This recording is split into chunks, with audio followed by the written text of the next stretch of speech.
Donc, au cours de la prochaine heure, on va échanger sur les moments clés de la carrière et du parcours d'Anil. Donc, ses débuts sur YouTube en tant que Wartech, mais aussi on va se pencher sur des sujets tels que le marketing d'influence, la gestion de l'image et des partenariats.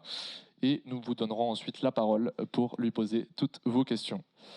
On va démarrer avec le premier thème, Ouais. donc l'âge d'or de YouTube, qu'on a appelé l'âge d'or de YouTube. Oui, je ne sais pas si vous avez vu. Petit QR code si vous voulez jouer avec, avec Il y a Anil de après. grandes chances que je perde, hein, je vous le dis. Inscrivez-vous.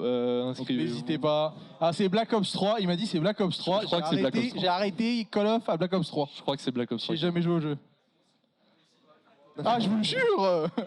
Zéro van. Donc Bon, voilà, après. on va changer la diapo, donc n'hésitez pas à vous inscrire de suite si ce n'est pas encore fait. Mais il y a des diapos et tout. Oui, il y a des Waouh.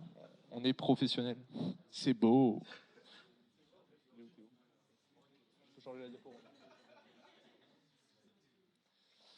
Et voilà, c'est terminé. Vous ne pourrez plus jouer avec à partir de maintenant. Donc, on va démarrer avec le premier thème. Comme j'ai dit, on va parler de ta carrière sur YouTube, donc gaming, plutôt dans un premier temps. Première question, tu as ouvert ta première chaîne sur YouTube en 2009, Ouais. sous le nom de XBA03. Oui. Et puis, suite à 2 strikes pour violation des droits d'auteur, tu as dû ouvrir la chaîne Wartech Gaming. C'est ça. Donc, tout d'abord, comment tu as eu cette idée en fait, de te lancer sur Internet et poster des vidéos de toi qui joues aux jeux vidéo? Alors, j'en ai parlé il n'y a pas si longtemps, à une soirée sur Twitch il n'y a pas longtemps. Mais en gros, moi, j'ai commencé à faire des vidéos juste parce que je voulais partager le fait que, apparemment, j'étais pas trop mauvais sur Call of Duty, c'était vraiment la base de la base. Et en fait, à l'époque, donc 2009, on parle, c'était il y a 14 ans cette année. Aïe, aïe, aïe. En fait, il n'y avait aucun moyen d'envoyer des vidéos à l'époque. C'était soit t'envoyer par mail, clairement, soit pas. Et YouTube était une des seules plateformes qui te permettait d'héberger une vidéo, d'avoir un lien et de le partager. Et en fait, c'est ce que j'ai fait avec ma première vidéo. J'en avais posté 2 avant, il y a 16 ans, sur Dailymotion en 2007, sur Gears of War, un jeu que très peu de monde a joué à l'époque. Et en fait, j'ai posté ça parce que je voulais partager la vidéo en disant à mes potes, bon bah voilà, est-ce que vous trouvez que c'est ok, c'est cool. En fait, cette première vidéo, je l'ai postée, elle a fini sur un forum qui s'appelle jeuxvideo.com. Et je pense comme beaucoup qui ont commencé YouTube en 2009-2010, on s'est retrouvés là-dessus. Et ça a commencé sur ça. J'ai laissé la vidéo 2 mois sur Internet. Je reviens, 200 abonnés, 10 000 vues. 10 000 vues en 2009, c'est une vidéo de Squeezie aujourd'hui. Donc clairement, c'était un buzz de ouf. Et je suis parti sur ça. Et j'ai commencé après, j'ai fait 2 montages juste avec de la musique, très douteuse d'ailleurs à l'époque, et du gameplay. Et après, on a commencé à faire les commentaires grâce à un certain Diablo X9 qui a fait les premières vidéos commentées et tout. Puis on a tous embrayé le pas et c'était le début de ce que j'ai fait sur Internet, quoi. Et tu as expliqué lors de cette fameuse soirée sur Twitch l'origine de XBR03, mais tu n'as pas expliqué celle de Wartech.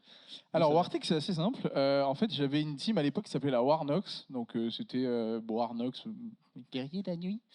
Bref. Et en gros, moi, je me suis appelé Wartech parce que War for guerre, Tech pour technologie. Je partais du principe que on se battait sur Call of, sur un truc technologique. Donc je me suis trouvé un nom comme ça et ça claquait. Et voilà quoi. Ok. Et on associe très souvent ton pseudo à la FaZe, donc. Un peu, ouais. FaZe Wartech. Ouais, parce que ça a été. La FaZe aujourd'hui, c'est devenu un empire. Hein. Clairement, ils sont cotés en bourse et tout. Donc, c'est vraiment un truc gigantesque. À l'époque où nous, on jouait, c'était juste le prestige d'avoir rejoint une équipe Call of Duty sur Internet, quoi. J'ai été le seul francophone jusqu'à l'année dernière à être chez la FaZe. Prose m'a succédé. Et ça a fait plaisir de dire que pendant 10 ans, globalement, normalement, en France, il n'y a personne qui a eu le même niveau que moi, mais je pense que si. Mais clairement, ça a été quand même un petit prestige d'avoir rejoint cette team. Même à l'époque, c'était déjà un prestige quand même. À l'époque, c'était le plus gros accomplissement pour un mec qui faisait du sniper sur YouTube. Ouais, je pense. Comment ça s'est passé du coup? Tu as été contacté, on t'a proposé. Qu'est-ce que tu as ressenti en fait quand on t'a proposé ça? Alors à l'époque, aujourd'hui le recrutement, je ne sais pas si certains ont vu, mais genre, il faut passer des étapes, il faut faire des concours, c'est un truc de taré. Moi, à l'époque, j'ai envoyé mes clips sur Skype à un mec qui s'appelait Facey Bass qui analysait tous les clips un peu de la communauté. Et à ce moment-là, il a envoyé des yes, c'est cool. Et en fait, au bout d'un moment, au bout de c'est cool, il te propose de rejoindre la FaZe. En mode, ça te dirait? Non, ça fait 6 mois que je t'envoie des clips, non, j'ai pas envie. Donc ouais, c'était juste tout simple comme ça. Et évidemment, il n'y avait pas de contrat, il n'y avait rien. Juste, tu changeais de nom, tu changeais le nom de ta chaîne, tu avais un logo. Fin de l'histoire, quoi. Et donc plus tard, tu quittes la FaZe. Ouais. Par souci de droit de diffusion. Parce qu'en fait, il y avait un moment. En fait, moi, quand j'ai rejoint la FaZe, j'avais plus d'abonnés qu'eux. Donc déjà, il y avait un truc, bon, bah, j'avais une plus grosse communauté. En fait, ils voulaient absolument avoir ce droit de poster tous les montages et ce qu'ils faisaient, l'essence même de ce que je faisais, sur leur chaîne en premier. Du coup, j'ai dit non et je suis parti. Voilà. Donc je suis le seul à avoir rejoint et quitté la FaZe. En France, bon, du moins. Et c'est à ce moment-là que tu décides donc de créer l'AI-Axis. Ouais, c'est ça, une team de potes, ça me ressemblait plus, c'est ce que je voulais faire. Après, entre les deux, il y a eu une gaming house quand même qui était à Paris, qui a duré 8 mois, mais pareil, comme tous les premiers trucs que tu essayes de faire, c'est pas structuré.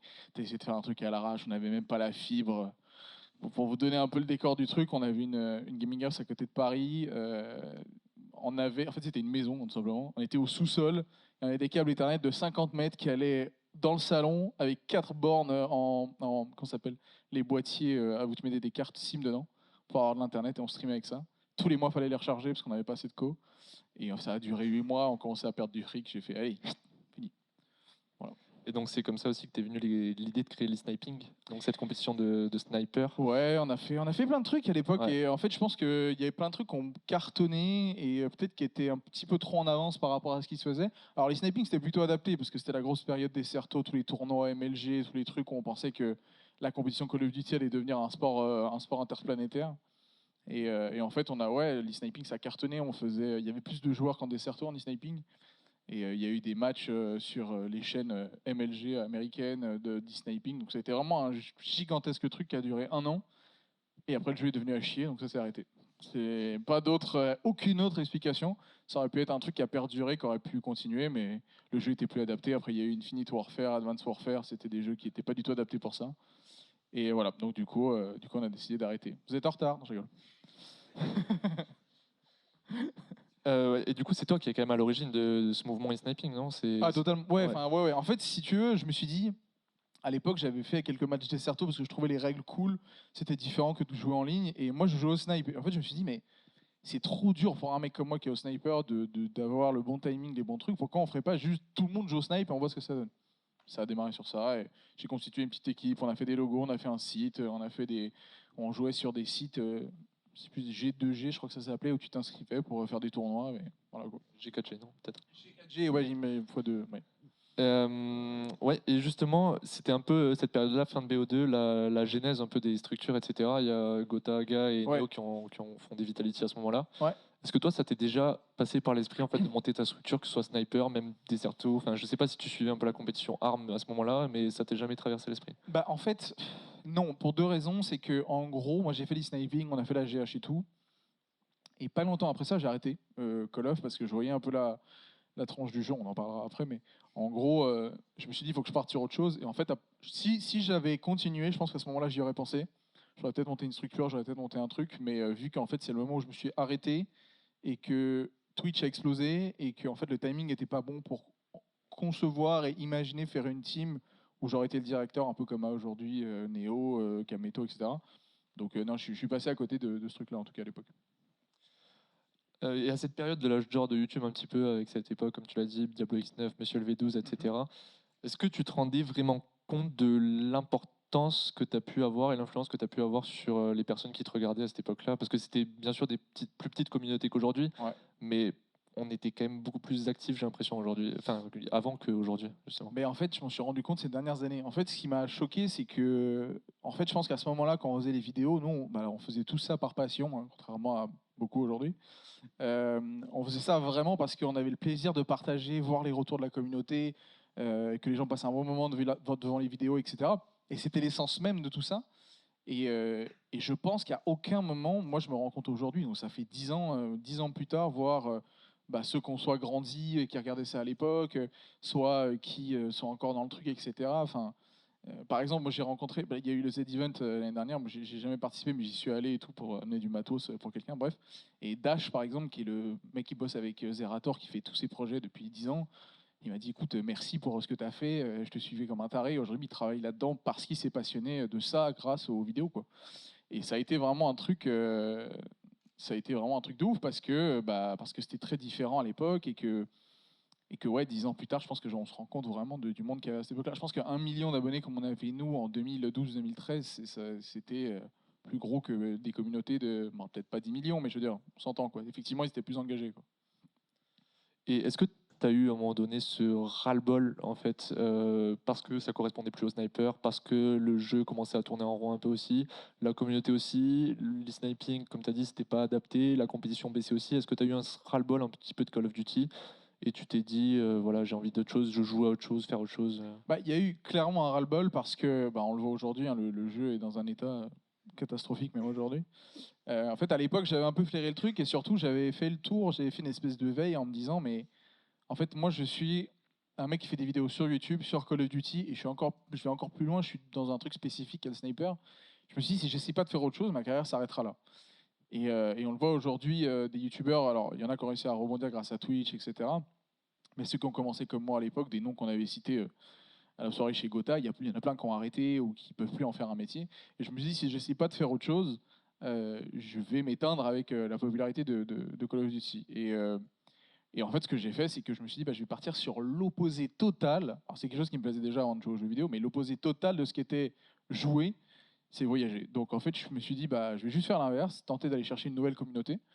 Et c'est ce que j'ai fait en créant une autre chaîne. Je continuais à jouer un petit peu en parallèle. Des fois, je faisais des streams, etc. Et, euh, et c'est pour ça que, ouais, en fait, j'avais flairé le truc. Je me suis dit, si je veux continuer à travailler sur Internet, il faut que je fasse autre chose. On va y revenir sur ce changement. Ouais. Juste, dernière peut-être question sur la partie gaming. Si tu devais, tu as fait plein de trucs quand même depuis 2009 sur YouTube, si tu devais choisir un truc marquant que tu as fait dans ta carrière gaming, ce serait quoi? Ce serait la FaZe, ce serait Gaming House, ce serait... Bah, je pense que ouais, l'entrée phase était tellement un moment fort parce que, en fait, quand j'ai sorti, pour ceux qui connaissent vraiment de l'époque, les montages World War 3 et World War 4, à l'époque, c'était. En fait, la communauté, par exemple, Twitter était basée uniquement sur le jeu vidéo à cette époque-là. Aujourd'hui, c'est devenu ce que c'est, mais c'était que ça. Et je me souviendrai toujours que quand j'ai sorti ce montage qui durait 6 ou 7 minutes, je voulais voir des retours absolument de ce que les gens en pensaient. Et pendant mes 6-7 minutes, il n'y avait pas un tweet, il n'y avait rien. Et d'un coup, un déferlement de gens. La vidéo a fait 100 000 vues en 1 heure.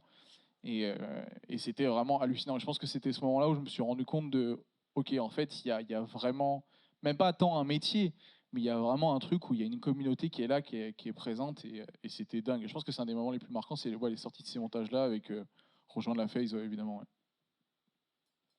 Très bien. On va passer maintenant au deuxième thème qui s'intitule De Wartech à Anil. Donc, on va revenir dans un premier temps sur les points que tu as commencé à évoquer sur la fin de ce thème numéro 1. Première question, c'est en décembre 2014 que tu crées une chaîne secondaire de vlogs et de voyages que tu nommes Anil B.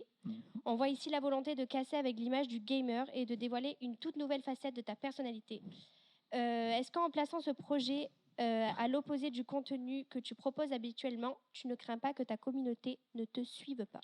C'est si bien de poser comme question.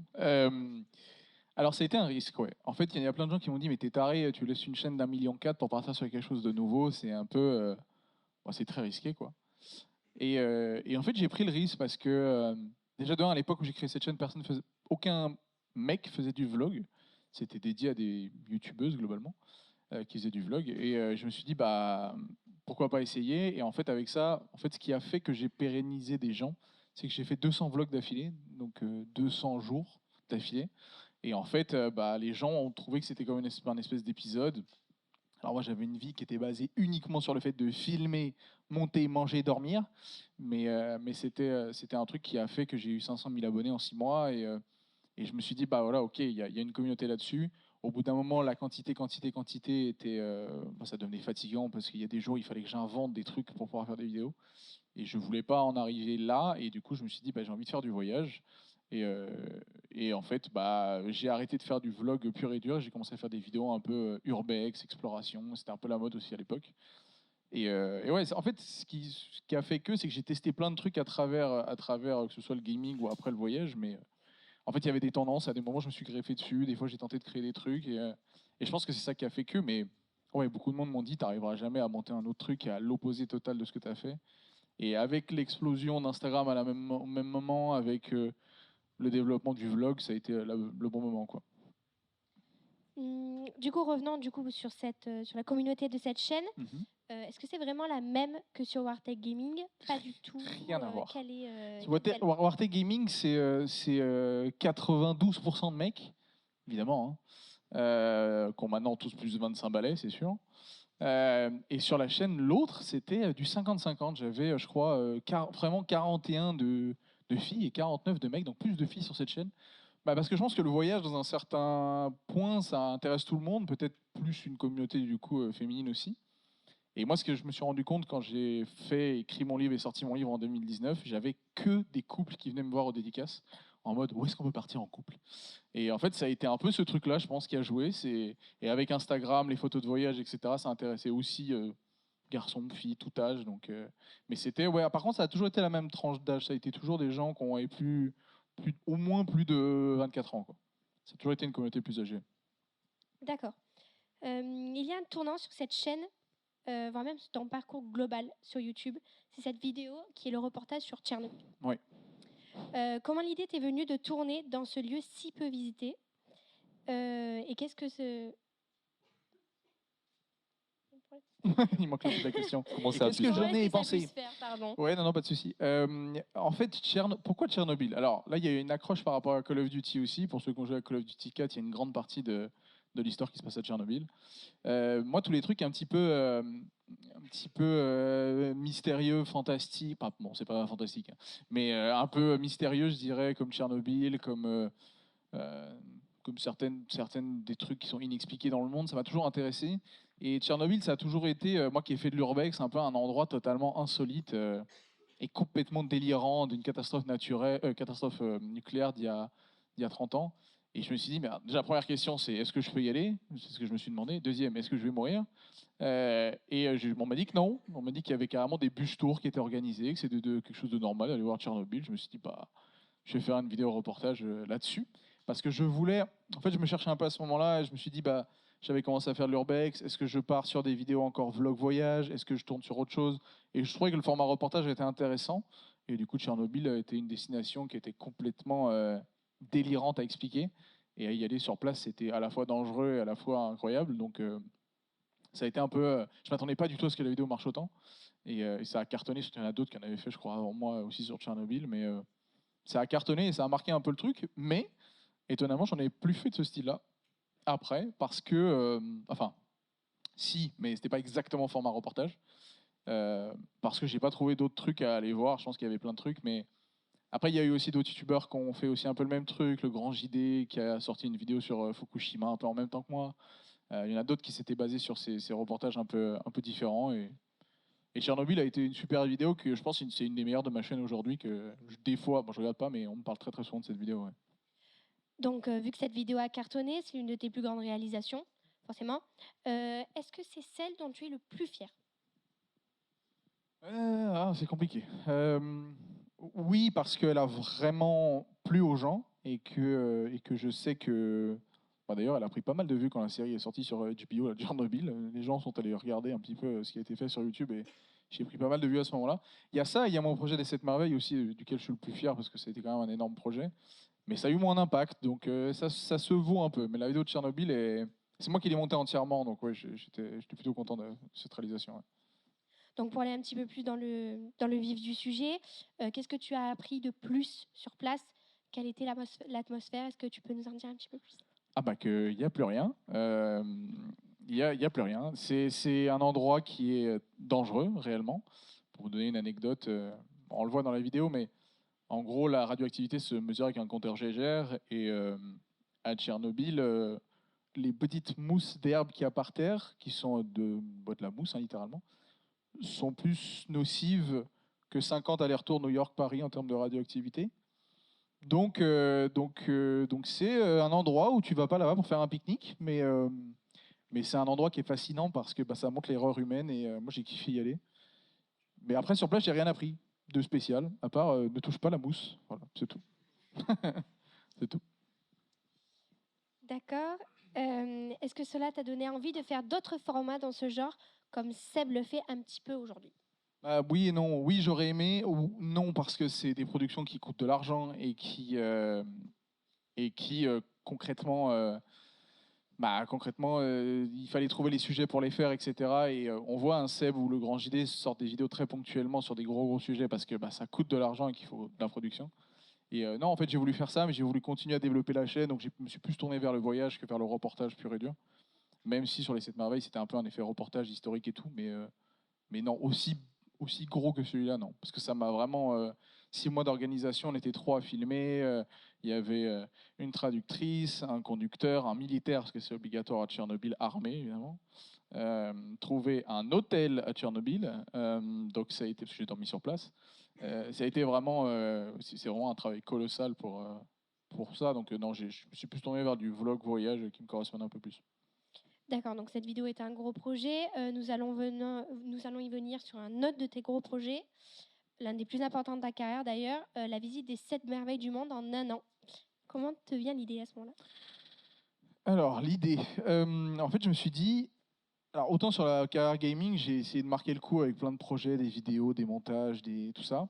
Je me suis dit, comment est-ce que je peux marquer le coup dans le voyage? Aujourd'hui, je me suis dit, le voyage, soit tu fais des trucs un peu comme Tchernobyl qui était un peu impressionnant, intriguant, etc. Et en fait, je me suis dit, qu'est-ce qu'il y a de plus beau dans le monde? Et on m'a dit, c'est les 7 merveilles du monde. Et il y avait naturel, il y a les merveilles du monde antique, qui restent plus que les pyramides de Gizeh, et il y avait les 7 nouvelles merveilles du monde. Et je me suis dit, est-ce qu'il y a moyen de monter un projet pour aller les visiter, quoi? Et en fait, j'ai monté le dossier j'ai un agent avec qui je travaille. Et on a monté ce dossier entre Noël et Nouvel An 2018. Non, 2017. Et en fait, on a contacté Air France en leur disant, voilà le projet. Est-ce que c'est quelque chose qui vous intéresse? Et du coup, j'ai décroché un partenariat avec Air France pour tous les billets d'avion gratuits. Donc ça a été monstrueux, c'est une économie monumentale d'argent évidemment pour voyager. Et en échange, je fournissais du contenu à Air France pour le site d'Air France, c'est-à-dire qu'ils avaient des photos de moi, ils ont eu des photos de ma part en marque blanche qu'ils peuvent utiliser à vie, etc. Donc ça a été un échange de bons procédés qui, moi, m'a permis de faire une quinzaine de vidéos sur les 7 merveilles et en même temps travailler avec Air France, qui était assez ouf.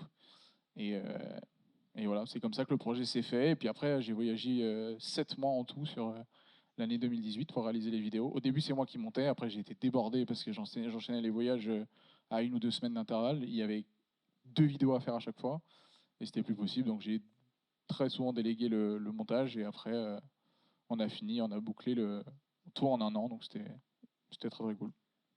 Et au-delà du contenu de ces vidéos, en ce qui concerne l'expérience, qu'as-tu appris sur toi-même et qu'est-ce que tu en retiens en général? Le voyage est quelque chose qui ouvre l'esprit de façon incroyable. Si on a la chance de voyager, je pense qu'aujourd'hui, c'est ce qui m'a le plus fait voir de choses, découvrir des gens, des cultures, tout. Pour vous donner une anecdote, moi j'ai été du coup en Inde pour le Taj Mahal et je suis revenu et je suis parti en Italie avec une marque de luxe pour un voyage parce qu'en même temps je faisais du contenu un peu luxe et tout. Et la nuance que j'ai pris dans la tronche entre revenir de l'Inde et partir en Italie dans un hôtel incroyable avec une marque de montre de luxe, ça a été un peu violent. Et je me suis rendu compte que dans le monde, il y a plein de gens qui ont plein de choses, il y en a qui n'ont pas grand-chose et qui n'ont pas choisi de pas avoir grand-chose. Et je pense que c'est une ouverture d'esprit qui se fait uniquement quand on voyage et que des fois on se plaint de choses ici et que des gens à l'autre bout du monde n'ont rien. Et je pense que le voyage, c'est ce que ça ouvre le plus. C'est la chance que tu as de voyager, de découvrir des gens et de découvrir des cultures. Donc c'est même pas loin, voyager, c'est génial, quoi. T'as une merveille préférée ou de ce Le Machu Picchu, ouais. Machu Picchu. Le Machu Picchu parce qu'il faut y aller, il faut comment dire, faut prendre un train ou alors tu peux y aller en trek. Imaginez bien que j'ai pas fait du trek. Et surtout, c'est une espèce de satisfaction quand tu arrives à 2800 mètres d'altitude que tu vois le Machu Picchu avec plein de mystères qui concernent cet endroit. C'est un endroit incroyable qui va bientôt être fermé au public d'ailleurs, mais ouais. Pour changer de sujet, à l'issue de ce projet, tu décides donc de te lancer sur un nouveau format encore inexploité pour toi, celui de l'édition. Donc ton livre sur cette expérience unique sort aux éditions Larousse en mai 2019. C'est ta volonté ou on t'a proposé le projet? Un peu des deux. En fait, j'ai jamais voulu écrire de livre. Il y a eu une grosse période en 2015-2016 où tous les youtubeurs ont fait des livres.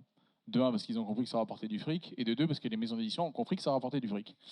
Et en fait, moi, je me suis jamais vu faire aucun livre parce que je savais pas de quoi parler. On m'avait proposé de parler de un peu le sujet de la conférence d'aujourd'hui, de Wartech à Anil, mais je trouvais ça nul à chier de faire un livre sur ça, franchement. Ça, je trouve ça nul. Je me vois pas du tout parler de moi dans un livre, quoi. C'est nul. Et donc, du coup, je me dis non. Et je trouvais par contre que de faire un livre de photo voyage, ça me ressemblait plus. et faire un sur le sujet des 7 merveilles du monde. On a regardé avec Elliot, mon pote avec qui on a fait ce voyage. On s'est dit, mais personne n'a fait ça, il n'y a aucun livre sur les 7 merveilles du monde, ça n'existe pas. Donc j'ai dit, bah, autant en faire un avec à moitié photo, à moitié écriture. Dans le livre, à la fin, il y a toute une partie hyper pratique de qu'est-ce qu'il faut dans chaque pays, des visas ou non, des vaccins ou non. Donc c'est plus un guide de voyage photo que vraiment un récit de ce qu'on a fait nous. Mais en tout cas, à travers le livre, les gens vivent comment on a visité les merveilles, les histoires de chaque merveille et tout. Et c'est un livre que je trouve très très cool parce que il est encore acheté aujourd'hui, 4 ans après, par des gens qui ne me connaissent même pas, mais juste qui voient que c'est un livre sur les 7 merveilles et c'est trop cool. Trop cool. Quand on voit ta passion pour le voyage, mais aussi pour la production vidéo, la qualité des montages et le storytelling, on se pose forcément une question. N'as-tu jamais eu l'envie de réaliser un projet plus important, comme une série ou un long métrage? On m'a souvent demandé ça. En fait, il y a, pour être très honnête, on me demande souvent, ouais, t'as jamais pensé à faire un film ou des séries? Citez-moi un youtubeur qui a fait ça. Personne. Non, en vrai, le truc, c'est que techniquement, c'est à l'opposé total de ce qu'on peut faire sur Internet. Internet, en fait, quand tu fais une vidéo YouTube, tu fais globalement tout seul. Tu es à la fois monteur, cadreur, celui qui explique l'histoire, tu fais tout toi-même et tu trouves que c'est bien parce que c'est toi qui le fais. Alors que produire une série, produire un film, produire un truc comme ça, il faut une équipe de prod, ça coûte énormément d'argent, c'est de l'investissement. Et moi, pour être honnête, sur le projet des 7 merveilles, les vues étaient un peu déceptives pour moi, honnêtement, par rapport à Tchernobyl où j'ai fait 2 millions plus. Les vidéos des 7 merveilles du monde ont globalement entre 100 et 200 000 vues en fonction de la merveille, enfin en fonction du voyage. Et j'étais en mode, ça a nettement moins bien marché que Tchernobyl, ce qui est plutôt logique parce que c'est pas non plus le même intérêt. Mais du coup, je me suis dit, mais voilà, ça peut ne pas du tout être rentable de se lancer dans quelque chose de beaucoup plus gros. Donc je me suis pas aventuré là-dessus et j'ai continué à faire du vlog voyage, mais c'est tout. Et surtout, il y a eu un petit Covid après, donc pour voyager. Avant de faire la transition et d'aborder davantage le métier de créateur de contenu, je souhaitais te soumettre une série de questions fermées. L'objectif va être de répondre le plus rapidement possible. Oh Seigneur. Alors, Oui. je ne suis pas Hugo Décrypte, mais je vais essayer de faire de mon mieux. Ça va être des questions, voilà, il y a 2 réponses, tu choisis la réponse qui te vient le plus vite à l'esprit. D'accord. BO1 ou MW3? W3. Twitch ou YouTube? Ah putain, c'est dur. On a dit vite. YouTube. Je peux engueuler, frère. Ballista ou DSR50? Ballista. eAxis ou Envious? Axis. eSport ou eSniping? Sniping. League of Legends ou TFT? TFT parce que je suis un putain de boomer. Face Pamage ou Face Temper? Ah, pas mal. Alors celle-là, tu vas être contente. Les anges du FPS ou le 1v1 contre des actrices d'Orcel? J'aurais préféré effacer ça de mon cerveau. Les anges du FPS, à choisir, franchement. Pas trop le choix. Ouais, pas trop le choix. Ouais. Et pour finir, Wartech ou Anil? Ah, c'est trop dur. Je dirais Wartech pas parce que je suis schizo, hein, mais parce que c'est ce qui a fait qu'aujourd'hui j'en ai fait un métier. Bien, on va y passer justement à ce métier de créateur de contenu. Alors, parlons plus. Déjà, est-ce que tu as un problème avec le terme d'influenceur? Est-ce que tu préfères le terme créateur de contenu? C'est différent. Je vais vous définir selon moi ce que je pense qu'il y a la différence. Moi, je pense qu'en de 2009 à 2012, j'étais un créateur de contenu parce que je produisais du contenu gratuitement. Et je pense qu'aujourd'hui, un influenceur, c'est quelqu'un qui est contacté par des marques pour influencer de la notoriété, de l'achat ou tout simplement de ROI, retour sur investissement. Le terme me dérange pas. Le seul, qu'on m'appelle un influenceur, ça me dérange pas. Le seul truc, c'est d'être relié aux gens de télé-réalité. Ça me dérange un peu. Et souvent, c'est le terme influenceur qui est utilisé.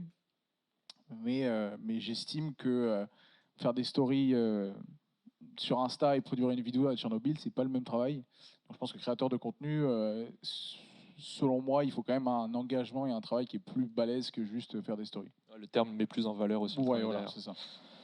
J'ai le souvenir d'une vidéo coup de gueule, tu sais sûrement de quoi je parle, qui m'avait personnellement beaucoup marqué, qui n'a laissé personne indifférent. Ouais. C'est de celle dans laquelle tu abordes le sujet des partenariats. Ouais. et de la rémunération des créateurs. Est-ce que tu peux nous expliquer un peu comment tout cela fonctionne aujourd'hui et comment toi tu fonctionnes?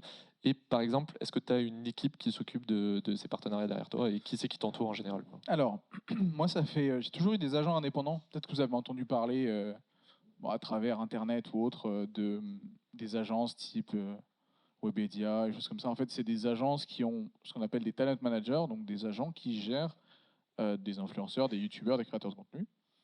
Moi, j'ai toujours eu un agent indépendant. Donc, en fait, j'ai une agent qui a 3 autres talents. En fait, ça fait 6 ans que je bosse avec elle. J'ai toujours préféré travailler comme ça parce qu'en agence, c'est un peu le fouillis. Et souvent, bah, en fait, ils reçoivent des briefs pour une marque. Et en fait, ils répartissent en fonction. Ceux que ça intéresse, les budgets, etc. Et moi, j'ai jamais vraiment aimé cette façon-là de travailler parce que j'ai toujours fait des choses tout seul. Et je trouvais que travailler avec une agent et juste bosser à 2 ou à 3, parce que bah, pour être transparent, je bosse avec ma mère aussi depuis le début, parce qu'au début, quand tu commences à gagner du fric, que tu n'as aucune idée de comment tu montes une société, bah, la première personne que tu tournes, c'est tes parents. Et du coup, elle bosse encore sur certains trucs avec moi. Donc, moi, j'ai toujours préféré ça parce que c'est plus intimiste, même pour les marques, c'est plus pratique, parce que maintenant, il y a des marques qui ont peur de travailler avec des grosses agences, parce que c'est souvent compliqué. Donc, moi, j'ai toujours bossé comme ça. Elle reçoit donc les mails, on a la boîte mail partagée, les mails arrivent, on étudie les propositions, on accepte oui, non, et c'est elle qui négocie toute la partie budget, etc. Et moi, j'exécute. Et du coup, tu choisis tes partenariats vu que tu as la boîte mail partagée. Et Ouais. qu'est-ce qui influence ton choix de travailler avec telle marque? Ah bah si ça me correspond. Si vraiment il y a des trucs qui sont totalement délirants, qui n'ont rien à voir avec ce que je peux faire moi, je refuse. Franchement, pour le coup, j'ai très rarement accepté un partenariat pour accepter juste pour prendre le fric, ça m'est jamais arrivé. J'ai toujours voulu faire quelque chose qui collait soit avec ma ligne édito, soit avec ce que je pouvais faire sur YouTube, Twitch, Insta, sur toutes les différentes plateformes. Et ça a toujours été mon idée, et ce sera toujours mon idée. Typiquement, un partenariat, même si c'est dans ma ligne édito, ça a été de faire, par exemple, la promotion de destinations type Arabie Saoudite, etc., qui sont complètement à l'opposé des valeurs que moi que j'aime. Donc, j'ai toujours refusé, alors que je suis rémunéré, que ça collait au voyage, etc. Mais vu que c'est pas dans ce que j'aime, j'ai refusé, quoi. Et donc, tu n'as aucun regret sur aucun de tes partenariats que tu as fait? Ou tu as une anecdote sur... Aucun. Franchement, il n'y a jamais eu un partenariat qui s'est mal passé. J'ai jamais fait de trucs qui étaient complètement. Non, je regrette les anges du FPS, ça c'est sûr. Mais, mais sinon, en Et partenariat. les actrices d'Orcel, on l'oublie. Aussi, Voilà. aussi, évidemment. Non, mais en vrai, non. En partenariat pur et dur, non. Venons-en davantage maintenant à la gestion de l'audience. Ouais. C'est dur, c'est un métier, c'est ton métier. Mhm. Comment tu arrives à garder une audience qui arrive à être engagée et active sur les différents réseaux? Alors, pour être honnête, je pense clairement que j'ai perdu en audience ces dernières années, ce qui me paraît plutôt normal, pour 2 raisons. Parce que, comme je disais, j'étais un influenceur, créateur de contenu voyage, qui a eu le Covid, plus personne n'a bougé pendant 2 ans. Donc, c'était un peu compliqué de se dire, bon, qu'est-ce que je fais? Et surtout, c'était indépendant de moi. Après, j'ai cette chance folle d'avoir commencé YouTube il y a très longtemps et d'avoir développé toutes les plateformes sur lesquelles je suis. YouTube, j'ai 2 chaînes, 1,4 million, 600 000, Insta, 630. C'est vraiment pour donner des chiffres pour vous montrer ce que j'ai fait dans quel ordre. En fait, j'ai commencé par YouTube Gaming. Ensuite, j'ai fait Twitter. Personne n'utilise. J'ai 900 000 abonnés sur Twitter. Et en fait, c'est des plateformes que j'ai montées une par une, indépendamment, pour être sûr de me dire, si un jour je fais plus ça, je fais ci, je fais ça, j'aurai toujours du monde. Et là, typiquement, aujourd'hui, où je me suis remis à Twitch depuis octobre dernier, je pousse sur Twitter et les gens viennent grâce à Twitter que j'ai monté en 2011, quoi. Donc en fait, ça a été intéressant de jouer sur toutes ces plateformes, etc. Mais c'est très différent de bosser sur un réseau, l'autre, etc. Mais aujourd'hui, avec le fait que je continue à faire du gaming, j'ai fait de la tech, Twitch, etc., je peux faire des trucs sur cette partie-là. Et sur le voyage, tout le reste, j'ai fait de la voiture, de la montre, des freins, des sneakers. Enfin, voilà. J'ai un peu touché à tout et je me suis dit, au moins comme ça, on peut tout faire. Ouais, tu as créé une sorte d'écosystème en Ouais, fait. c'est ça. Autour de moi, ouais, genre, YouTube et tout. Ouais. Et justement, c'est quoi les différences? Enfin, pourquoi tu t'appuies sur quel réseau? Enfin, comment tu changes en fait ta manière d'utiliser les réseaux? par exemple, Insta, c'est très lifestyle. Donc, tu fais tout ce qui est. Là, j'ai eu un partenariat avec Ray-Ban il n'y a pas longtemps. Donc, Ray-Ban, ça colle totalement. C'était à la fois tech et lifestyle. Je suis en ambassadeur de chez Kings et Gillette pour la barbe. Et voilà, donc en fait, si tu veux, ça c'est assez Instagram. Je bosse avec des marques de tech un peu sur Twitch. Sur YouTube, honnêtement, il n'y a plus grand chose en ce moment.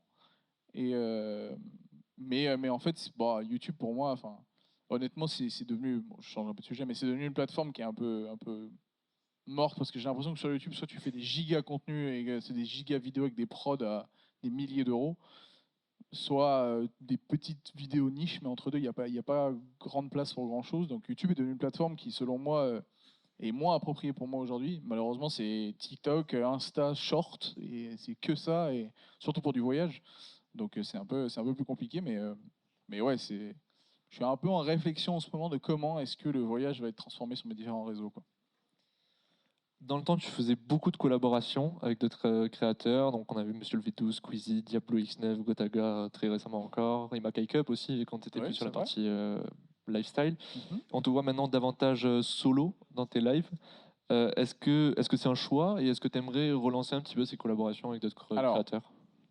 c'est pas un choix. Enfin, ça n'a jamais été un choix. En fait, moi, j'ai jamais été quelqu'un qui est allé gratter ou demander des choses aux gens, et je me vois très très mal le faire. Contrairement peut-être à d'autres, moi, je n'ose pas le faire. Donc, je pense que c'est pour ça que je fais peu de collabs. Et aujourd'hui, bah, quand on voit l'écosystème YouTube, c'est les plus gros qui font des collabs ensemble, entre plus gros, voilà, c'est vraiment un espèce d'écosystème fermé. Voilà, moi j'ai fait un truc avec Gotha l'autre soir, mais parce que c'était totalement approprié enfin, c'était la thématique de la soirée, quoi. Mais je me vois pas aller demander en disant ouais, bah ouais, j'aimerais faire un truc avec toi, est-ce que ça te chauffe, machin, parce que bah déjà de un, je me sens pas légitime sur certains trucs, donc j'attends qu'on me propose, mais vu qu'on me propose pas, bah je fais rien. Donc je fais mes trucs dans mon coin et ça me va très bien. Et si on me propose, j'accepte avec plaisir. Et sinon, bah, je me débrouille. Parlons politique. Quoi? Euh, Je suis cela suisse, c'est pas politique. cela n'a pas échappé à l'Assemblée nationale. On a adopté la semaine dernière une loi visant à lutter contre les J'ai pas arnaqueurs signé. Voilà, merci. et les dérives des influenceurs sur les réseaux sociaux.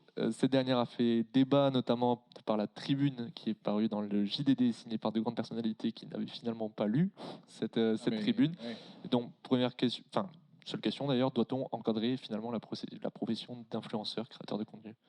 Alors, moi, je suis d'accord. Alors, à la base, je suis d'accord avec cette idée de encadrer le truc. Encore une fois, je dis, moi, je suis suisse. Pour moi, ça change pas grand-chose. Mais bon, c'est mieux. Mais au-delà de ça, en fait, encadrer ce métier, c'est important parce que ça fait trop longtemps que c'est flou. Qu'il y en a qui gagnent du fric, d'autres non, qui le déclarent, d'autres non. Enfin, voilà, c'est le bordel. Et en fait, là, le fait d'encadrer ça et surtout de couper l'herbe sous le pied à tous les influenceurs qui viennent de télé-réalité, qui font n'importe quoi, je pense que c'est la meilleure chose. Cette tribune que les gens ont signée, pour vous donner le décor du truc, c'est littéralement un message WhatsApp où les gens laissaient un like sur le message, ça faisait office de signature. Donc voilà comment les gens ont signé ce truc-là. Parce qu'en fait, c'est ce qu'a raconté Squeezie il n'y a pas longtemps, ce que les agents devaient faire, c'est on a fait confiance normalement à l'agent avec qui tu travailles. Quand ils t'envoient la tribune, c'est qu'ils l'ont lu, ils savent de quoi ils parlent, et tu n'as plus qu'à la signer. Sauf qu'en fait, la tribune allait à l'encontre des règles totalement clean et droites pour encadrer le métier. Et c'est là où ça a fait polémique. Parce que tout le monde a commencé à croire que les 150 influenceurs qui avaient signé ce truc-là, c'était pour éviter qu'on puisse continuer à faire du dropshipping. Alors que c'est pas du tout ça l'idée. C'est juste qu'en fait, personne ne savait de quoi il s'agissait et tout le monde a signé en disant oh putain, il faut que le métier continue. Oui, mais en fait, il faut lire, quoi. Et ça a été vraiment le truc qui a fait un énorme buzz parce que de toute façon, c'est passé à l'Assemblée. Maintenant, ça va être encadré, et tant mieux. Mais ce buzz était totalement inutile et je pense que tout le monde a fait confiance à ses agents et tous les agents n'ont rien compris. Et du coup, bah, ça a fait le bordel, quoi. Tu étais il y a quelques jours, donc on en a parlé, invité par Gotaga, pour une émission Nostalgie, en présence de Code Jordan 23 et Benoît. Lors de cet événement, Benoît mentionne le fait que ça lui avait fait le plus grand bien de mettre de côté sa carrière sur YouTube et son personnage, surtout de Diablo X9, durant ces 5 dernières années. Et ayant commencé sensiblement au même moment, ça rajeunit pas, je suis désolé. Non, non, bah, Euh, c'est 32 mais balais. Hein, est-ce que tu as déjà pensé également à mettre un petit peu ton activité sur Internet de côté? Alors, moi, ça m'est pas arrivé. En fait, si, bah, au moment où j'ai arrêté Call of Duty pour faire du voyage, c'était à ce moment-là où j'aurais pu. Mais je me suis dit, je vais partir sur autre chose. Euh, Benoît, ça lui a fait le plus grand bien aussi. Bon, on en a parlé un peu avant et après, mais parce que lui a pris toutes les premières balles de tout ce que tu pouvais prendre comme première balle sur Internet. Et du coup, je pense que c'est normal. Il a eu toute une histoire, même personnelle, qui fait que c'était la meilleure solution pour lui et la meilleure idée. Euh, Mais moi, non. Enfin, j'ai jamais. En fait, j'ai toujours vécu ce métier comme une passion et avoir une chance immense d'en faire mon métier et gagner ma vie avec. Aujourd'hui, aujourd'hui, j'en vois un peu la fin entre guillemets parce que ça me colle plus du tout. Je veux dire des contenus très très courts. Enfin, je me vois mal faire des trucs sur TikTok qui On me en parlera correspondent tout à l'heure. pas. Ouais. Ouais. En fait, c'est vraiment pas dans mon optique. Donc, je réfléchis aussi à l'avenir maintenant. Ça fait 15 ans que je fais ce métier. Euh, mais non, vraiment un burn-out comme il a pu en faire lui, non, ça m'est pas arrivé. J'ai eu de la chance pour ça, mais Très bien, merci. Donc, dernier thème pour les questions qui s'intitule Anil en 2023. Donc, pour la première question de ce thème, tu es depuis très longtemps sur les réseaux sociaux et sur YouTube. Est-ce que tu peux nous parler de tes inspirations à tes débuts? alors, au tout début sur le gaming, je pense que beaucoup on a été inspirés par les Américains parce que ça faisait un moment qu'ils étaient là sur Internet. En fait, YouTube a démarré en 2004, a été créé en 2004. Et en fait, les Américains avaient pris tout de suite le truc à faire des vidéos en 2006, 2007. Et moi, je regardais ça de loin. Et je me suis dit, putain, c'est stylé, machin, il n'y a personne qui fait ça. Et en fait, j'ai pris ce pas-là. Donc ça a été l'inspiration principale pour le gaming. C'était de regarder ce que faisaient les Américains, notamment Optic, pour ceux qui connaissent. Et après, il y a eu sur le vlog une énorme influence d'un monsieur qui s'appelle Casey Neistat, qui avait fait, pour moi, les meilleurs vlogs de tous les temps. Et, et ça a été absolument incroyable de suivre cette aventure de ce mec qui arrivait à avoir un storytelling digne d'une série tous les jours. Et ça a été une très très grosse inspi pour moi. J'ai jamais réussi à faire pareil. Mais voilà, ça, c'était les deux grosses inspi dans ce que j'ai pu faire à travers mes vidéos et tout. Donc, on voit déjà que tu as suivi certains créateurs de contenu. Ouais. Aujourd'hui, y a-t-il des créateurs dont tu suis encore assidûment le travail et quelles sont tes recommandations? Franchement, pas tant que ça. Et je pense que je reviens sur le sujet de que ça me correspond un peu moins aujourd'hui, ce qui est publié comme contenu, parce que c'est des contenus, il n'y a que du divertissement, ou alors il faut vraiment aller chercher des contenus niches, etc. Franchement, je scrolle comme tout le monde, je pense, hein, Insta, TikTok, les trucs. Mais il n'y a pas vraiment un truc où tu t'arrêtes, où tu te dis, bon, ça c'est trop cool. Je regarde pas mal Twitch, parce que forcément je suis dessus aussi, et que j'aime toujours le jeu vidéo, évidemment. Mais sinon, vraiment, des contenus que je regarde assidûment, je ne saurais même pas te citer un nom, donc c'est que non, pas vraiment. D'accord, merci. Donc, tu l'as évoqué plusieurs fois. Depuis la crise sanitaire et le confinement, le monde du digital s'est transformé. Tout s'est accéléré. TikTok et Twitch ont explosé. Les formats de vidéos courtes se sont multipliés. Qu'est-ce que tu penses de ces nouvelles normes? En fait, c'est l'évolution logique des choses, mais c'est une évolution qui fait flipper, hein, parce que franchement, le temps de rétention sur un réseau social, c'est 2 secondes. Donc, autant te dire qu'en 2 secondes, bon, il n'y a pas grand-chose qui se passe dans un cerveau. C'est vraiment le côté où il faut aujourd'hui créer du contenu rapide d'utilisation, qui te prend pas de temps, que tu peux scroller sur les toilettes. Enfin, c'est vraiment, en fait, c'est des contenus qui moi me correspondent pas vraiment. Donc je fais quelques trucs, je reposte. J'ai un compte TikTok Wartech où je reposte des trucs de mes lives, mais c'est tout. Mais j'ai du mal à me coller à ça. Je vais le faire parce que si je veux continuer encore un petit peu ce métier, je vais le faire, mais ça me correspond, mais pas du tout. Et c'est aussi, je pense que j'ai 32 ans, donc il y a une vibe. En fait, j'ai l'impression depuis le confinement où la tranche d'âge qui se sont intéressés aux réseaux sociaux a réduit. Et du coup, c'est des contenus qui, moi, m'intéressent pas vraiment, quoi. Donc, je suis un peu perdu globalement sur la mécanique TikTok d'aujourd'hui. J'ai un peu besoin d'aide pour comprendre ce que moi, je peux en faire dessus, quoi. Donc, pour continuer ce métier, effectivement, dans un futur plus ou moins proche, quel contenu souhaites-tu produire aujourd'hui et dans les années à venir? En fait, dans l'idée, j'aimerais continuer à poster sur les réseaux, etc. C'est sûr. J'aimerais pouvoir faire autre chose. Moi, j'ai des projets et tout en route, mais je ne vous en parlerai pas ici. La Euh, question après. non, c'est des trucs secrets pour le moment. Mais en vrai, c'est juste que j'aimerais que les réseaux sociaux, à terme, ne deviennent plus mon métier à 100%, que j'ai autre chose à côté, que je continue à poster des choses parce que ça me fait plaisir et que ça fait partie de ma vie, la moitié de ma vie. Mais pour avoir d'autres projets plus physiques à côté, ça me ferait plaisir.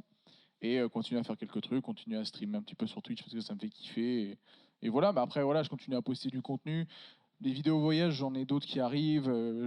J'ai été en Corée l'année dernière. On va au Japon avec ma copine bientôt. Donc il y aura des vidéos voyage qui vont arriver. Mais c'est là où je suis exactement en ce moment même en train de réfléchir de quel type de format je vais faire avec ces vidéos-là. Parce que je pense que le format YouTube classique ne fonctionne plus. Donc il faut que je m'adapte. Donc voilà un peu les projets pour ça, quoi. Pour finir, qu'est-ce qu'on peut te souhaiter pour l'avenir? Ouf, que je gagne le 1v1 de tout à l'heure, là, parce que c'est pas sûr. Hein. Non, en vrai, rien de spécial. Moi, je continue à faire mes trucs, donc si juste souhaiter que je puisse faire ce métier encore un moment, parce que ça me fait kiffer, enfin ce qui me fait kiffer, et trouver une solution de sortie un jour. Très bien. Merci, on a rattrapé le retard qu'on a pris Merci à au début de la conférence. C'est Donc beau. maintenant, la parole est à vous. N'hésitez pas à poser toutes vos questions à Ouais, Anil les et questions. profiter de sa présence. C'est bien, c'est bien. Personne n'hésite. La plus dure, c'est la première. Il y a des volontaires. Ouais, c'est bon. Déjà, bonjour, merci d'être venu. Bonjour, avec plaisir. Je pense que je parle au nom de beaucoup de monde ici, mais tu as vraiment changé notre vie presque à moitié. Non, mais c'est vrai. Ah, tu vois, c'est cet impact-là que je ne me rendais pas compte. Non, mais parce que on avait tous 9-10 ans quand on vous a connus. Ouais. Grâce à vous, on a rencontré des gens, on a joué aux jeux vidéo. Moi, mes bandes de potes, on jouait aux jeux vidéo, on voulait tous t'imiter, jouer au sniper, le barrette, etc. On faisait comme toi. Donc déjà, merci pour ça. Avec plaisir. Ensuite, quel est ton Call of Duty préféré et pourquoi MW3? Et ensuite, la dernière question, est-ce que tu regrettes pas un peu d'avoir arrêté les jeux vidéo au moment où justement ça a explosé sur YouTube et sur Twitch avec Fortnite comme on l'a vu et aujourd'hui avec des Gotaga notamment qui ont des structures énormes, la Gotaga Corp, etc. Ouais. ou même des Kameto et peut-être que tu aurais eu aussi une structure similaire, quelque chose qui ressemblerait à ça. Est-ce que du coup tu n'as pas des regrets par rapport à ça? Alors, très bonne question sur MW3. MW3, c'est mon Call of favori parce que c'est celui qui m'a permis de rejoindre la FaZe et ce qui a marqué le plus mon époque, je pense, sur Internet. Mais bon, si je devais en garder vraiment qu'un, ce serait MW2, je pense, parce que c'était le meilleur. Mais voilà. Après, pour la partie, effectivement, en fait, je pense que j'ai loupé un moment important d'avoir arrêté en fait en 2015, juste avant l'explosion de Twitch. Et en fait, je suis parti sur autre chose. Donc oui, c'est pas des regrets. C'est juste, je me dis, bah voilà, j'ai loupé un truc, c'est pas grave, j'y étais pas là à ce moment-là, mais j'ai fait d'autres trucs sur le voyage qui est très très cool et qui m'ont fait kiffer. En fait, je me suis vraiment plongé sur l'opposé, donc j'ai travaillé avec des marques absolument incroyables, typiquement le partenariat Air France ou des marques de voitures avec qui j'ai travaillé qui étaient vraiment ouf. Bah moi, j'ai loupé cette coche de faire potentiellement une, une G Corp, une W Corp, et j'ai fait autre chose. Donc oui, je pense que si je pouvais revenir 6-7 ans en arrière, peut-être que je me poserais la question de est-ce que je l'aurais pas fait différemment. Mais aujourd'hui, c'est passé comme ça. D'ailleurs, j'ai une anecdote pour Twitch que je peux vous dire qui est assez drôle. En 2012-2013, j'ai été au Code XP à Los Angeles, qui était un événement pour les championnats du monde de Call of Duty. J'ai rencontré un mec qui vient me voir et il me tend une carte, il me dit ouais, regarde, j'ai monté un petit site, ça marche pas mal et tout, c'est pour faire du stream de jeux vidéo. J'étais en mode, on était sur YouTube, on s'en foutait complètement. En même temps, la carte, je vois Justin TV et en fait, c'était Ernest Lee, le créateur de Twitch, qui a vendu sa société 4 milliards à Amazon quelques années plus tard. Voilà. Donc en fait, j'étais vraiment dans les prémices de tous ces trucs-là. Donc voilà, mais voilà, louper le truc de Twitch, c'est la vie.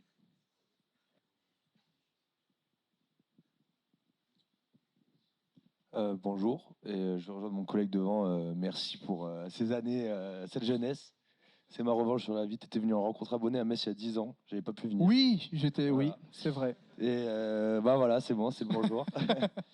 Du coup, j'ai une question, c'est par rapport aux anciens amis de Wartech, ISP, Mimi, Zidar, Ouais. etc.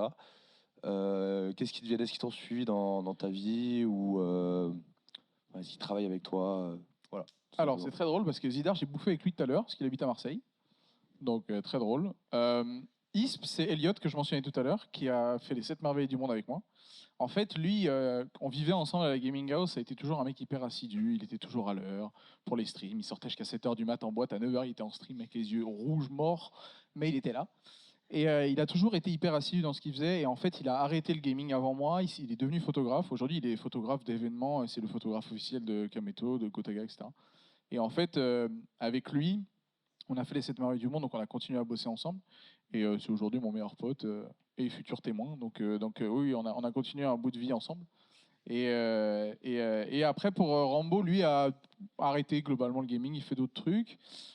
Zidar, je l'ai vu aujourd'hui, et d'autres noms comme Atésor, qui étaient des potes aussi de l'époque et qui ont faisait du zombie ou autre, on est toujours en contact.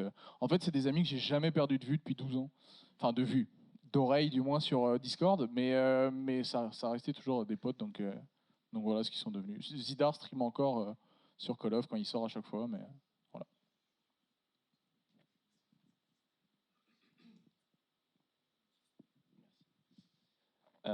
Bon, bah déjà, je voulais dire, avec tout le respect que je te dois, t'es vraiment le boss. Comme tout le monde dit. Je vais venir plus souvent à me faire saucer. Hein. Ah ouais, ah, mais là, faut profiter. Et sinon, j'avais une question un petit peu plus reliée à tout ce qui était la photographie. Parce qu'en fait, ça fait pas mal de temps que je te suis sur Insta, etc. Et en fait, j'ai toujours kiffé toutes les photos que tu faisais. Et je voulais savoir si t'avais pas genre un photographe ou quoi qui t'a donné cet amour de la photographie ou une référence ou quoi. Et en deuxième question, Mhm. ce serait par hasard, tu vendrais pas tes presets? Alors, Voilà. Alors pour la première question, en fait c'est pas tant, en fait encore une fois j'ai pas une personne précise. Autant pour le vlog, je sais que c'est Casey Neistat, tu vois. Autant pour la photo pure et dure, non, je pense que juste il y avait un moment sur Insta, il y a eu une grosse période avant les photos très lifestyle qu'on voit aujourd'hui, mode, etc. C'était très des photos belles, de l'astrophotographie, des choses comme ça qui moi me plaisaient énormément. Mais le problème c'est que j'ai fait pas mal de photos et tout, et Insta est devenu rapidement une application de vidéo, quoi. Et en fait, on a un peu perdu ce truc-là. Et en fait, j'ai toujours aimé l'image. Et quand on a fait les 7 merveilles, je me suis dit, c'est le meilleur moment pour prendre des photos aux quatre coins du monde, m'entraîner. Je regardais des tutos, comment bien faire des photos, bien faire ci, bien faire ça.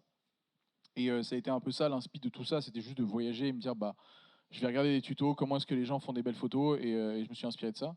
Et pour les presets, non, j'en ai plus. Parce qu'avant, je les retouchais, les photos, un peu violemment, parce que c'était la mode. Tu avais des retouches de ouf. Maintenant, tu fais modifier, tu te mets sur le téléphone, un peu de contraste, un peu de lumière, fini. Donc bon. Mais non, j'ai plus de presets, malheureusement. Mais ouais, la photo, ça a été vraiment un truc global qui est arrivé au moment du voyage, qui s'est collé en même temps. Et voilà.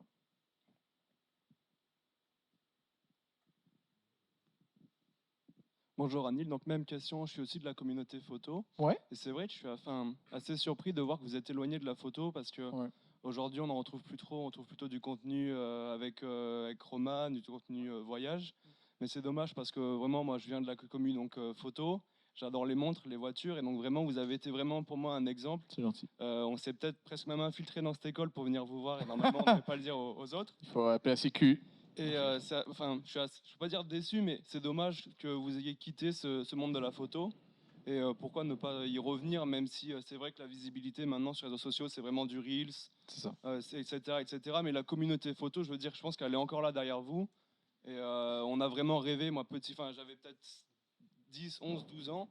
Et c'est à ce moment-là, je me suis dit, je veux faire de la photo, je veux partir à l'étranger, je veux voyager dans le monde, Tchernobyl, etc. Et donc c'est vrai qu'aujourd'hui, j'aimerais bien retrouver ce contenu, même si la visibilité sur les réseaux sociaux en ce moment, c'est compliqué. En fait, alors, c'est une bonne question. Deuxième chose, arrêtez de me vous voyez par pitié. Non, deuxième truc par rapport à ça, c'est que, en fait, si tu veux, En fait, quand j'ai fait les 7 merveilles du monde, tu vois, j'étais un peu déçu des retours que j'ai eu. C'était un peu déceptif parce que j'ai engagé 8 mois de ma vie à faire un truc qui, en fin de compte, n'a pas fait beaucoup de vues. Et derrière, ça m'a pas vraiment non plus permis d'engager des partenariats, pour être totalement honnête, hein, en termes de rentabilité, si on parle vraiment de ça pur et dur. Et en fait, si tu veux, ce côté déceptif, ça m'a un peu fait mal. C'est un peu la fois où je me suis dit, ouais, je me suis donné pour un truc qui n'a pas marché. Et en fait, aujourd'hui, me dire que de refaire de la photo alors que Instagram veut tout l'opposé total de ça, je me dis, bah, si je continue à poster. En fait, là, par exemple, je vais aller au Japon, on a été en Corée, etc. J'ai fait pas mal de photos que j'ai pas encore, enfin j'en ai posté quelques-unes, mais j'ai pas encore tout posté. Mais je pense revenir un petit peu sur ce côté photo parce que c'est ce qui me faisait plaisir, trouver un angle, trouver un truc. Et parce que de toute façon, si aujourd'hui tu suis pas, en fait, pour reparler des réseaux, moi j'ai commencé par passion et parce que j'aimais poster ce que j'aimais poster. Et aujourd'hui, si tu ne postes pas ce que la plateforme t'impose de poster, tu n'es pas vu. Et c'est ça, moi, qui est assez déceptif pour moi. Et c'est pour ça qu'en fait, j'avais arrêté un peu la photo parce que je me suis dit, bah, si je fais pas ce que la plateforme veut, bah, comment est-ce que je continue globalement à travailler. Donc du coup, là, je vais revenir un petit peu sur de la photo parce qu'apparemment, Instagram vont remettre un petit peu ça en avant. Donc je vais tenter d'en refaire, mais c'est vrai que le côté photo, je l'ai un peu laissé de côté pour de la vidéo pure et dure, quoi. Après, on retrouve quand même beaucoup de comptes d'anciens photographes qui ont fait un peu comme Wartech et Anil. On peut retrouver donc Anil JPG, Anil DNG et avoir un compte. C'est vrai. Pure photo, ouais. Ah, mais il faut du temps, il faut du temps. Il faut du temps, et en fait, vu que j'ai d'autres projets à côté, Je stream, je gère les autres partenariats, les autres trucs, les voyages, le chien, la maison.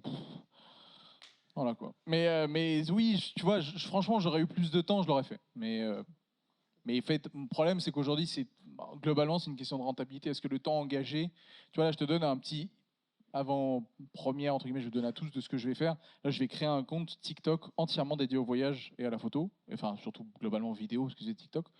Mais j'ai pris quelqu'un dédié pour travailler là-dessus. C'est-à-dire que moi, j'ai 500 gigas de photos à travers le monde et de vidéos. Et aujourd'hui, c'est uniquement sur YouTube et je vais essayer de l'étaler sur TikTok et d'autres plateformes. Mais tu es obligé d'engager quelqu'un pour faire ça parce que moi, fouiller dans 500 gigas. Donc voilà. Mais ouais, il faut du temps pour ça, quoi, clairement.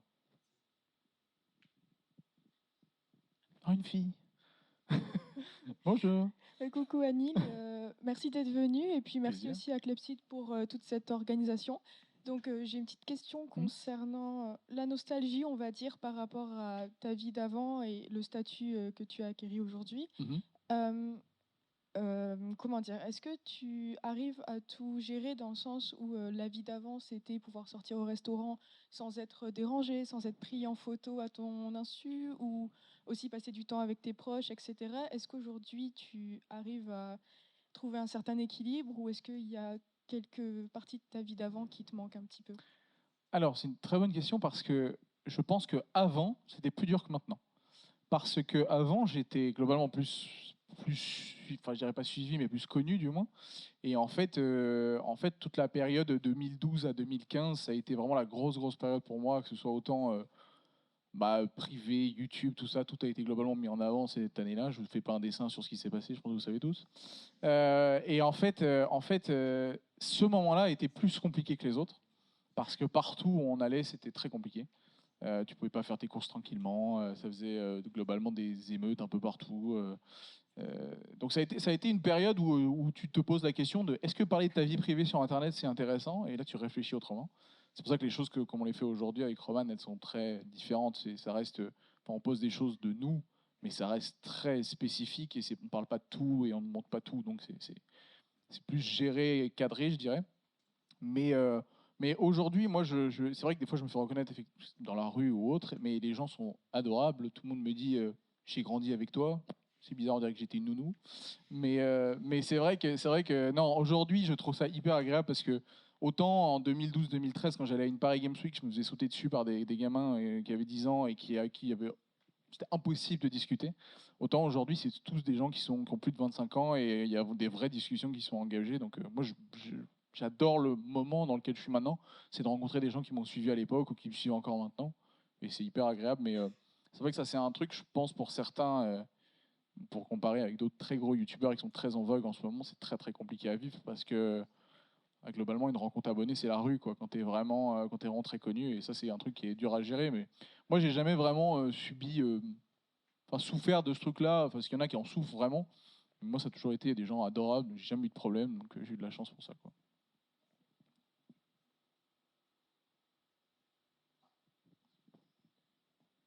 Ouais, on va prendre 2-3 questions encore, je pense. Tranquille.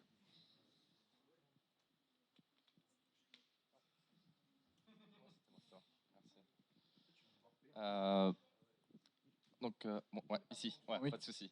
Bonjour, donc merci d'être là. Alors moi j'ai pas mal suivi aussi tes vidéos grandissant. J'étais un peu plus Diablo X9, je vais pas te mentir. Aucun problème. Hein. Mais chacun Bien sûr. chacun ses trucs. Mais j'ai quand même énormément apprécié ce que tu faisais. Merci. Ma question serait plus, est-ce que tu aurais, maintenant que tu es très basé montage vidéo, photo, etc., est-ce que tu aimerais apporter ces nouvelles compétences peut-être à la scène e-sport et essayer de faire justement un peu de storytelling ou de créer des histoires reliant un peu les voyages Oui. et le e-sport ou le gaming? Alors, c'est à la fois une bonne question et compliquée. En gros, si tu veux, alors, il y a toute une partie aussi sur laquelle je ne peux pas nier, c'est qu'aujourd'hui, parler de voyage, c'est compliqué avec l'écologie. Moi, quand j'ai fait les 7 merveilles, j'ai fait 55 000 km en avion. Donc, autant vous dire que mon empreinte carbone a explosé pour la plupart de ma vie. Euh, mais c'est vrai qu'en fait, si tu veux, aujourd'hui, parler de voyage, c'est devenu un petit peu plus compliqué. Le coller à l'e-sport pour des événements, etc. Moi, je l'avais fait à l'époque parce que j'étais invité, par exemple, à Los Angeles pour tester Call of Duty. Mais pareil, tu étais invité 2 jours pour jouer 1 heure. Enfin, avant, personne disait rien. Tu fais ça aujourd'hui, pas ouf. Donc en fait, si tu veux, le côté storytelling, expliquer que tu peux voyager grâce aux jeux vidéo, oui, c'est très intéressant. Moi qui ne suis plus sur le devant de la scène, ça l'est un peu moins. Mais pour des pro players, etc., je sais qu'il y a certaines teams de pro players qui font des vlogs à travers le monde quand ils font les compétitions et tout. Je trouve ça hyper intéressant. Mais je pense surtout qu'aujourd'hui, moi, les connaissances que moi j'avais en montage à l'époque où moi je faisais mes montages et tout ont été largement dépassées par des gens de qui c'est leur métier, qui ont fait des formations de monteurs et qui n'ont pas appris sur le tas comme moi. Et je trouve que globalement, ce qui est réalisé aujourd'hui sur Internet est hyper intéressant parce que à la fois, tu as des boîtes de prod gigantesques, tu as l'impression que c'est des séries Netflix qui sont des vidéos YouTube, et à la fois, tu as quand même des petits monteurs qui font des trucs très très cool, et ça te permet d'avoir une espèce de niche de personnes qui font du contenu quali, et je trouve ça très cool. Après, c'est vrai qu'on n'a plus du tout les vidéos qu'on avait nous à l'époque, filmées avec une webcam floue, ça n'existe plus. Mais c'est devenu intéressant, c'est sûr.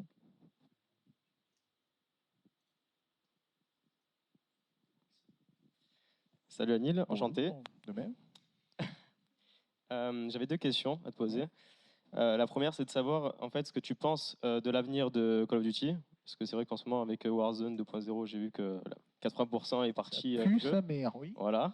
Donc savoir un peu l'avenir du code. Et deuxième question, c'est où est-ce que tu t'es procuré ton pantalon parce que je le trouve très joli. Alors voilà, on va répondre le pantalon, c'est R8. Asso. Asos, ok. Très beau.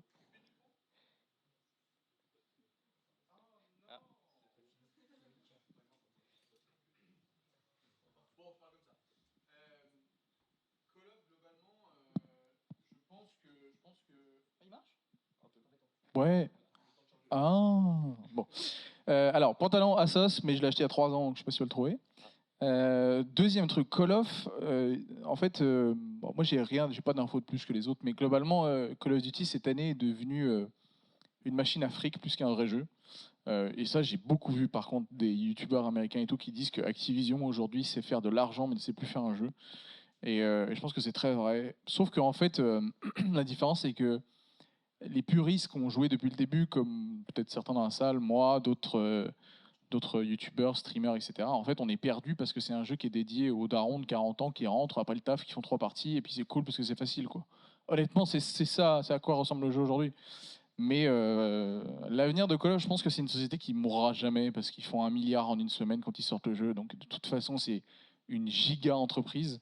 Ils continueront à faire des jeux, ils continueront à vendre des jeux, les gens continueront à acheter des jeux. Et c'est pas le 1% de gens qui se plaignent sur Internet qui feront changer de jeu. Après, là, cette année, ils sont vraiment un peu mal parce que vraiment, il y a 80% des joueurs qui ont commencé le jeu, qui ont lâché le jeu, et ça, c'est vraiment assez ouf. Mais en fait, je pense que Call of Duty a encore des années devant elle, mais je pense qu'il faut que, enfin, la licence, faut qu'elle se renouvelle. Et moi, je pense surtout qu'il faut un concurrent. C'est très important qu'il y ait quelque chose qui concurrence ça. Battlefield, c'est mort dans le game. Fortnite, ils ont sorti des maps Call of, ils sont attaqués en justice. Bon, ça va vraiment concurrence, quoi. Et toi, justement, t'as pas un Call of qui t'a fait arrêter un petit peu, enfin qui t'a ralenti? Moi, c'était Ghost qui m'a fait arrêter. Ah bon, pareil. Mais avec le recul, c'était pas le pire. Honnêtement, quand tu vois Infinite Warfare, c'est catastrophe. Mais moi, ça a été Ghost parce que je me suis dit, bah, je pouvais plus faire du sniping, on pouvait plus le faire, et c'est tout, quoi. Mais l'avenir de Call of en lui-même, ça marchera, ils font toujours de l'argent, mais que les gens soient passionnés par le jeu, je pense que ça va être d'autres gens qui vont jouer. Voilà. Bah, merci beaucoup. Ouais.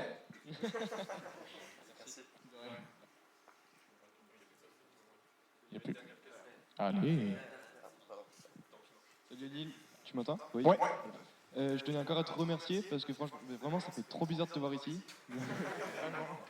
Et non, parce que je me vois encore hier sur BE2 PC en R&D avec des potes, on essayait de vous imiter, tu vois, donc vraiment trop cool.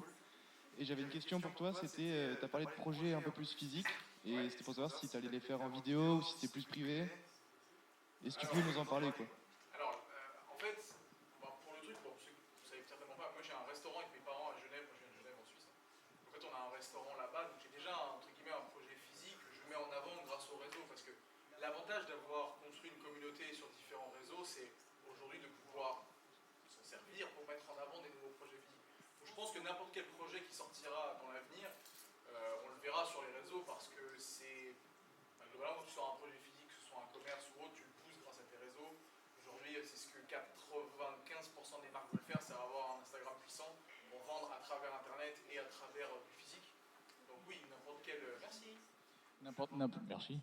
N'importe quel projet que je ferai dans le futur, on le verra sur les réseaux, c'est sûr et certain. Mais voilà, le but, c'est d'essayer d'en vivre indépendamment de mon influence et que ça vive de lui-même. C'est ça l'idée, dans le projet physique que je vais faire. Ok, ça va. Merci. T'en prie.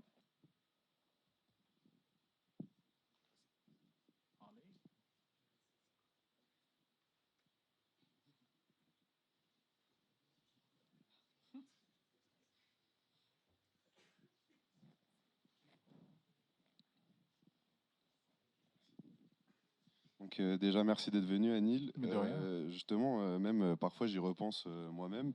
Mais quand je repense à toi, par exemple, Oula. non mais La nuit dans mon lit. Oui. non mais que ce soit le triple headshot sur Modern 2, le 1v1 avec Gotha, les secrets zombies et tout. Est-ce que tu préfères ta vie maintenant ou ta vie d'avant, justement, quand tu étais plus jeune enfin, tu es jeune encore, hein, mais dans le gaming et tout, entre 2012 et 2014, du coup? En fait, c'est une question qu'on me pose souvent. En fait, c'est deux vies différentes, je trouve. Aujourd'hui, tu vois, quand je jouais à cette époque-là, j'avais 21, 22 ans, j'en ai 32, ouais. En fait, si tu veux, avoir cette période-là aujourd'hui, ce serait chelou, je pense. Tu vois, genre me lever, jouer 18 heures par jour à Call of, bon, pas sûr. Mais effectivement, honnêtement, c'était la meilleure période que j'ai vécue sur Internet et que je pense que beaucoup de monde a vécu sur Internet parce que c'était simple et vrai. Et je pense que c'est ce qui a beaucoup plu au monde. Et c'est pour ça aussi qu'il y a eu un record de viewers chez Gotha le soir où il y avait Benoît et tout, parce que c'était l'essence même de tout ce qui a été fait après nous. Mais retourner à cette période-là aujourd'hui, non. Mais par contre, que ce soit la meilleure période que j'ai vécue, clairement. Et aujourd'hui, j'ai mon train-train, je me lève, je fais mes streams le matin, l'après-midi, je fais mes trucs. Et ça me va très bien, quoi. Merci. Voilà, plus de questions. Si, pardon. Vas-y. Bonjour Anil, moi j'aurais voulu savoir s'il n'y avait pas eu YouTube et toute l'aventure Call of, qu'est-ce que tu aurais aimé faire sans tout ça? C'est une bonne question. En fait, quand j'ai commencé et je me suis lancé à plein temps dans YouTube, je faisais des études de game design, donc j'apprenais à créer des jeux vidéo. Alors, c'était honnêtement par dépit parce que je ne savais pas du tout quoi faire et que j'aimais le jeu vidéo et je me suis dit quels sont les métiers en rapport. Et j'ai trouvé ça. Donc j'avais fait 1 an et il restait 1 an pour valider. Ils m'ont dit non, mais on t'attend, fais tes trucs sur YouTube, tu reviendras quand tu veux. C'était en 2013. Je pense que j'y retournerai jamais. Mais ouais, je pense que j'aurais travaillé quand même dans le métier du jeu vidéo. Et j'aurais pas fait tout ce que j'ai fait clairement. Mais ouais, ça aurait été ça. Je voulais faire archéologue quand j'étais gosse. Bref. Je pense que j'aurais travaillé dans le jeu vidéo, quoi, clairement. Bien. Eh bien, merci. Ah, dernière question. Encore. On a le temps, tranquille. Hein. Salut. Bonjour. J'avais encore une question. Est-ce que le fait d'évoluer, d'avoir grandi finalement avec YouTube, tous les réseaux sociaux, tout ça, c'est ce qui te ramène vers les projets plus concrets, des choses peut-être plus posées, finalement, que des réseaux sociaux qui sont peut-être un peu plus volatiles? Je pense que c'est surtout une question de temps et d'âge. En fait, moi, à travers ce que j'ai fait, j'ai eu la chance de pouvoir toujours me dire je fais ce qui me plaît et je suis parti sur des trucs. Voilà, j'ai arrêté le gaming, je suis parti sur du voyage. Et là, je pense que j'arrive un peu à ce stade-là aussi, c'est que ça me plaît un peu moins parce que comme c'est présenté, les réseaux qui sont très, c'est pas futile le mot, mais je veux dire, il y a beaucoup de contenu utilisé et mangé très vite qui me correspondent pas du tout. Je pense qu'effectivement, c'est un peu c'est pour ça que je veux partir sur quelque chose de plus physique et me dire que je vais pas faire ça encore jusqu'à ma retraite, quoi, clairement. Donc 55 balais, faire des streams, je suis pas sûr. Mais c'est sûr que voilà, j'ai envie de quelque chose qui vive grâce à moi au début et sans moi après surtout, et pouvoir me dire que ce sera la suite de ma vie et que j'ai réussi à construire quelque chose qui me fait la suite de ma vie grâce au début de mon métier sur Internet. Et ouais, je pense aussi, voilà, quand tu as 32 ans, tu te dis ok, YouTube c'est très très cool. Il y a plein de. Si tu regardes aujourd'hui, les plus gros YouTubeurs ont rarement mon âge, quoi. Donc ils sont plus jeunes, ils sont dans une vibe qui est différente. Et je pense que c'est plutôt logique, quoi. Tu réfléchis à pérenniser des trucs et faire un truc physique, quoi. Voilà. Bien, eh bien, merci à tous d'être venus. Je laisse Théo changer la diapo pour bien sûr répondre au questionnaire de satisfaction qui est tout aussi important que le premier QR code que vous avez scanné. Je doute pas que vous serez aussi nombreux à scanner celui-là et à répondre au petit questionnaire. Et Théo, je te laisse peut-être...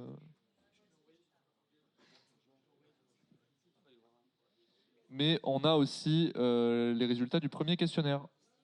Alors, les heureux élus sont Benjamin Rossi.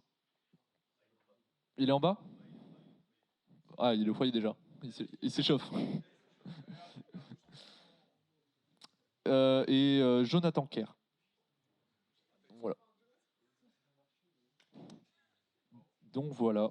Donc rendez-vous au foyer. Merci de scanner le QR code et merci à tous pour votre présence encore une fois ici.